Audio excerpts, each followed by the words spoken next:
Good afternoon students.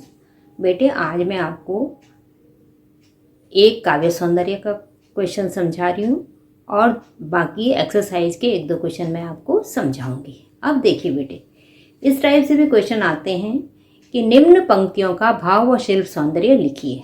अगर multiple choice में भी आए तो आपको अगर इस तरह से तैयार रहेगा तो मल्टीपल चॉइस में आप बहुत अच्छी तरह से समझ जाएंगे। अब देखिए, इनमें पहला है निम्न पंक्तियों का भाव व शिल्प सौंदर्य लिखिए। महु स्नेह संकोच बस, सन्मुख कही न बेन, दर्शन तृप्त न आज लगी, प्रेम पियासे नैन। तो भाव क्या हो जाएगा इसका? भरत राम के प्रति इतने श्रद्धावान हैं कि वे कभी उनके सामने मुंह खोलकर नहीं बोलते।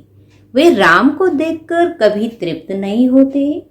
वे सदा उनके दर्शन करते रहना चाहते हैं। ये तो थोड़ा सा बेटे क्या हो जाएगा, भाव सौंदर्य। उसके बाद है शिल्प सौंदर्य कि इस क्या है, इस काव्यांश की भाषा क्या है, तो क्या लिखेंगे आप? अवधि है। छंद कौन सा हो जाएगा इसमें? दोहा छंद। अलंकार कौन सा हो जाएगा? अनुप्रास अलंकार। देख लीजिए, स्नेह संकोच यही आया है, तो इस टाइप से प्रेम पियासी, तो जहां जहां पे ये अनुप्रास अलंकार है। और भाई के प्रति प्रेम का उत्कृष्ट उदाहरण है। इसीलिए भरत के लिए कहा गया है, जो न होत जग जन्म भरत को, सकल धर्म धुरी धरती धरत को। अब देखिए बेटे, दूसरा एक क्वेश्चन, जैसे ये तो काव्य सौंदर्य से संबंधित प्रश्न है, और अगर आपको लिखने के लिए बड़ा क्वेश्चन आए, हारेऊ खेल जीता वही मोही, भरत के इस कथन का क्या आशय है, क्या कहना चाहते हैं भरत इसमें? तो देखिए इसका क्या आंसर होगा। इस कथन के माध्यम से भरत यह कहना चाहते हैं कि राम का उनके प्रति विशेष स्नेह रहा है।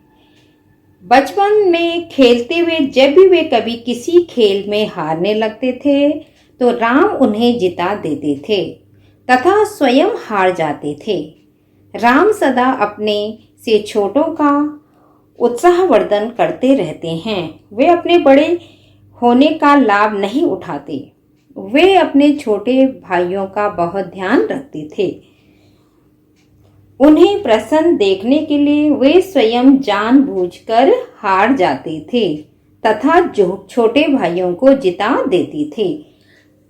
ठीक है, तो इस तरह भरत का जो अटूट प्रेम है राम के प्रति, वो इन पंक्तियों में देखने को मिलता है। अब पद से भी बेटे मैं 2-3 क्वेश्चन आपको समझा रही हूँ। बाकी आपने जब मैंने चौपाई पढ़ाई है या दोहा पढ़ाया है तो उसके साथ साथ भी मैंने आपको समझाया है, तो उसी के आधार पे अपने आपने तैयार करना है। थैंक यू बच्चे।